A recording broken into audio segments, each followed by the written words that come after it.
just can't understand why anybody will wake up and say that we're killing people when we're actually not doing the same. And guess what?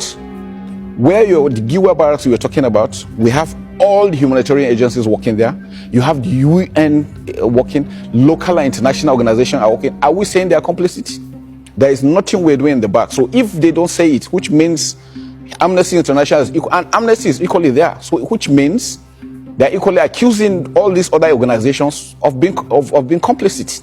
So just to be clear, you would be prepared to go to the ICJ in The Hague and answer these accusations? We're not scared of anything because we don't have anything of such. We've seen Boko Haram regroup and regroup and regroup. What is your answer to that? That you have in some way fed the insurgents? The problem is that I think we've talked to the international community.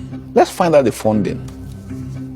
When they started surrendering, by the time we left, so as we speak, we have over 120,000 that have surrendered. Most of them, when you find them, they are coming with hard currencies. How did they get them? How are they funded? How did they get the training? How did they get the equipment? What is your suspicion? Well, maybe an international conspiracy, you don't know. Who knows? How are they be able to sustain themselves for 15 years? That is one question I think everybody should ask himself.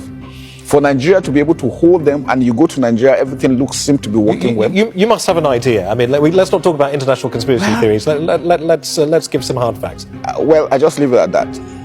I'm sure they know, and I'm sure everybody knows that these are the challenges we're facing, that needs to be addressed. So the UN need to come in to ensure that, because we need to trace the funding.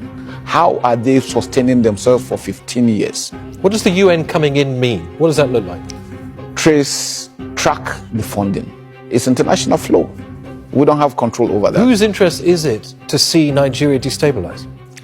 Well, I don't know. You don't know. Your guess is as good as mine. We ask the question.